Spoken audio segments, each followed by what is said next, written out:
Martha, welcome back. Looks like you are rested from your holiday. Yeah, I'm sure Sky News and the non-stop news agenda will wipe this rested look off my face before long. But yeah, had a lovely holiday, much publicised on the podcast again. I'm going on holiday soon, so you can rib me then. You look like you're not in LA. You got diverted to New York. No, I'm in New York actually, covering the end of the P. Diddy trial, the jury out considering its verdict at the moment. So a bit of time away from the Trump news agenda as well. Well, you've missed nothing. Nothing's happened in the past few weeks. No wars, no ceasefires, nothing. Very quiet. I'm Mark Stone. I'm Martha Kelner. And it's Tuesday, the 1st of July, day 162 of Donald Trump's second term. And on Trump 100 today, we unpick Trump's so-called big, beautiful bill, his first attempt at pushing big changes through Congress. So what's it all about and how's it going? And a rare moment where Trump World and Glastonbury meet. Band members from Bob Vylan have had their US visas revoked after leading those anti-Israel chants on stage at the festival. Martha, let's kick off with Trump's big, beautiful bill. I find it quite funny that the sort of Trump way of describing things has actually become official, because that's what the big, beautiful bill is called now. It's being referred by everyone as the big, beautiful bill, not by its real name. I don't even know what it's actually called. It's all about the big, beautiful bill, his tax cut and spending package that he hopes to sign by the end of the week. But it's got to get through Congress too, both houses, the upper house, the Senate, and then back down to the lower house, the House of Representatives. It's been a marathon voting session in the Senate today. They sat through the weekend as well, giving senators the chance to add amendments to the bill. This is a process that, again, I was unfamiliar with until the weekend, called Votorama. I know the Americans think that we have silly names for things, but Votorama, are we serious with that? But listen, it is controversial, Mark, isn't it? For its size, for its impact on taxes and on free medical insurance too. The Congressional Budget Office says the bill could leave 12 million people medically uninsured. So what is Trump trying to do with this bill? Well, it's controversial for sure, and it's huge as well, 940 pages, and there is a lot in there. On tax, it extends the Trump tax cuts that he passed in his first term that were paused by Joe Biden. It makes those permanent. But I guess the question is, will it make everyday Americans see any difference in their pay packet? The consensus seems to be that it will mostly benefit medium and high income households, those between earning as a household between $200,000 and $500,000 a year, and those who own a property. It's good news as well for big corporations, permanently lowering the corporate tax rate to 21%. It was up at 35% before 2017. Trump's also trying to follow through on his no tax on tips pledge, which he made on the campaign trail. He promised to make things like tips and overtime exempt from income tax. I remember going to the key swing state of Nevada in the month before the election back in October 2024. Nevada, obviously home to Las Vegas and Reno, big centres for hospitality and the entertainment industry. And this was a big vote winner among workers there. They've been wondering what on earth is happening with this. Is Trump going to follow through on his promises? Well, it is in this bill, perhaps not entirely no tax on tips, because the Senate is talking about putting a cap on how much tax-free income on tips you could claim, but still it is there. Yeah, there's also a huge boost for border security funding. This, of course, a central pillar of Donald Trump's second term: border security, immigration. And I think, assuming this goes through as planned, as Trump would like it, it will supercharge his attempts to crack down on immigration. And of course, that will mean more wall. Remember the big, beautiful wall that was built in part during his first term. You've been down there loads of times. But beyond the wall, I think that there is going to be new funding for border surveillance, illegal drug detection, and more customs and border patrol officers and training for them Mhm. too. I think one of the biggest and most controversial parts of it, though, is Medicaid. This is the government provided health insurance for low income Americans. And this is an area which is proving to be controversial indeed.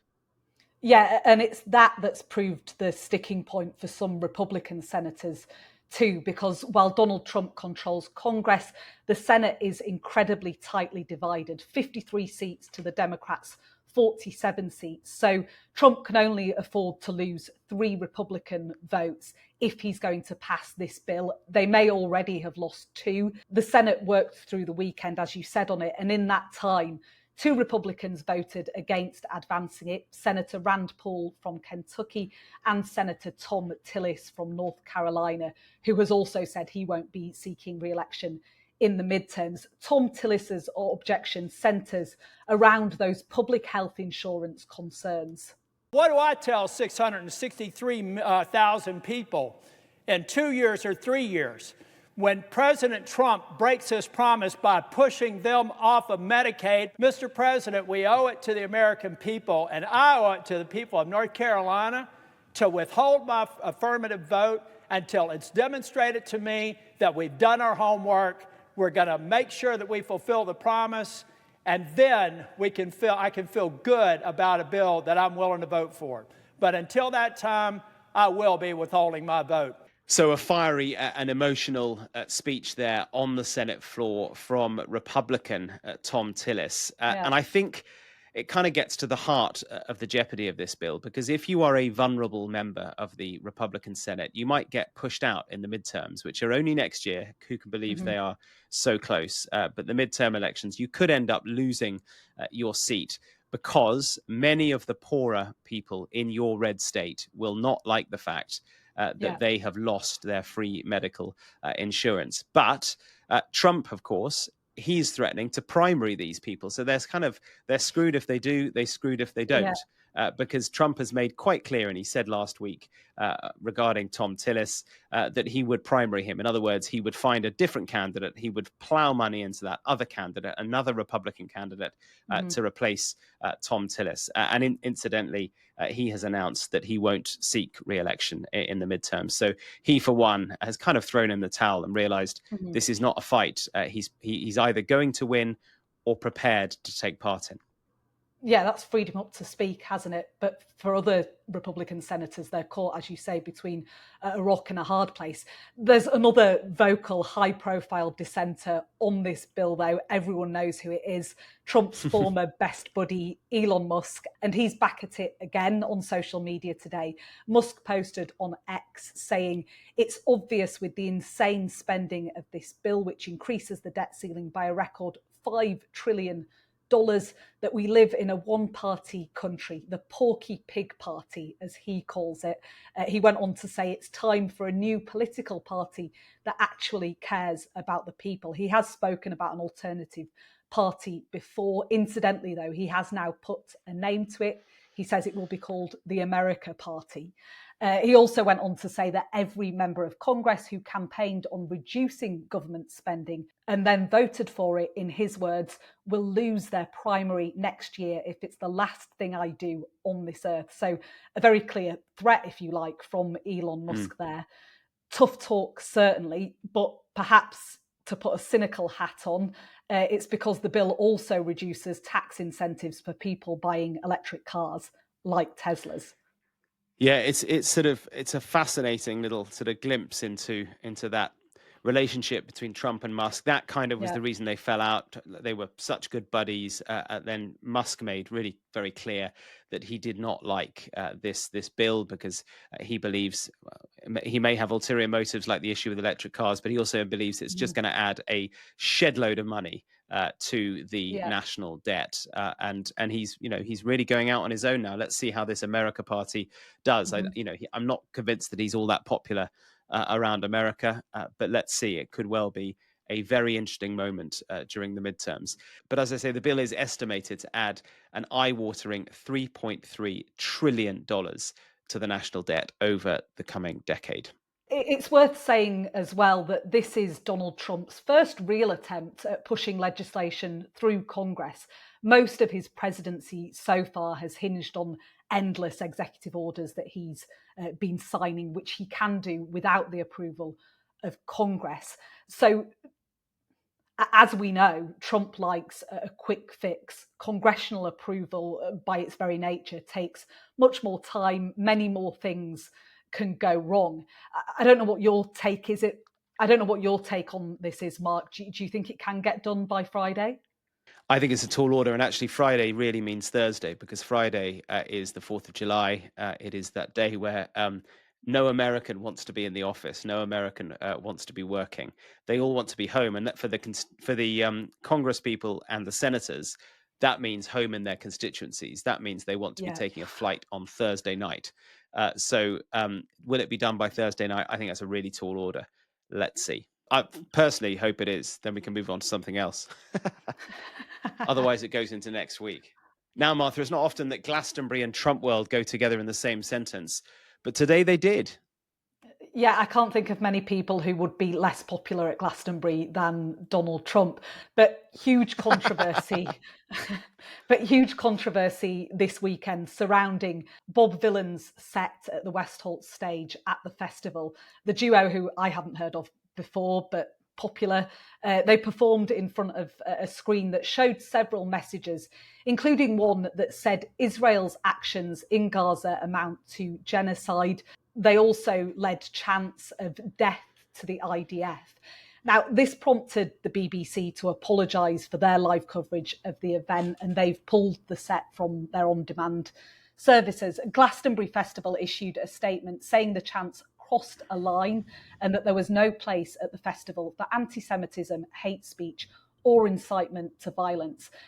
Now, Bob Vylan had an American tour planned, but now the US State Department says it's revoked their US visas for what they said was a hateful tirade at Glastonbury, including leading the crowd in death chants. The State Department said foreigners who glorify violence and hatred are not welcome visitors to our country. Yeah, it's an interesting sort of intersection, isn't it? Because the Trump people in the Trump orbit are always talking about free speech and about how you should be able to say whatever you want, and yet clearly they believe that this one absolutely crossed the line, and they've chosen to dip into British politics in a sense, and have revoked those visas. So that tour's off for Bob Vylan, and a lengthy statement has been posted on their Instagram page saying essentially, "I said what I said," and that they feel the need to speak up for younger generations. Speaking of Israel and Gaza, we have also had news today that Donald Trump plans to host Israeli Prime Minister Benjamin Netanyahu at the White House. That is due to happen, we understand, on Monday next week. Now, this is interesting because you'll remember on Friday last week, Donald Trump said that he believed he could secure a ceasefire in Gaza, which presumably means hostage releases as well, within a week, he said. I imagine that a ceasefire won't happen until Donald Trump and Benjamin Netanyahu have actually met. So maybe that week is going to turn into a little bit more than a week if it happens. But my goodness, it would be a huge, huge moment. There's been more relentless violence in Gaza over the course of the past 24 hours. One of Gaza City's few remaining cafes for internet access, it's on the beachfront in Gaza City, that was hit by a deadly Israeli airstrike. Emergency workers say at least 22 people were killed. So all eyes will be on that Trump-Netanyahu meeting. We know that Netanyahu's aide, Ron Dermer, is in DC at the moment talking to the Americans as well. It seems to me that all of this now rests on Trump's ability and willingness to pressure Netanyahu. The central block from sources I've been talking to is the language around any ceasefire. Hamas want the language to say that the ceasefire is permanent. They want that word permanent in there. Israel wants 60 days and then see how it goes. And from that 60 days, maybe you build something permanent. Yeah, we'll be watching that visit very closely next Monday. Just quickly before we finish, Mark, I don't know whether you noticed Donald Trump's moan on Truth Social today. He posted, I did. He posted saying, "I'm doing a major conference call with faith leaders from all over the country, and AT&T is totally unable to make their equipment work properly." Now, for those who don't know, AT&T is an American mobile network. He went on in this rant to say, "This is the second time it's happened. If the boss of AT&T, whoever that may be, could get involved, it would be good. There are tens of thousands of people on the line," he said, which reminded me, Mark, not only about the rants that I see my dad doing on X to various people, the head of Pret a Manger, the head of the local bus department in Wakefield. It also reminded me of a rant of yours that you did recently, which we spoke about on the podcast about Dulles Airport. So Yeah, I don't know. well, is this a generational thing? Maybe is that like I don't know. I think it's kind of a good way to get it off your chest I if didn't you're like to irritated say by something. it is a little boomer of you, Mark. It works sometimes. Dulles was very apologetic, made me feel better. I'm not sure their airport's any better, but it made me feel better. I don't know whether AT&T has got back to a Mr. Donald Trump from Pennsylvania Avenue, but let's find out. But that's all we've got time for on today's episode. If you do want to get in touch, you can do so at trump100@sky.uk.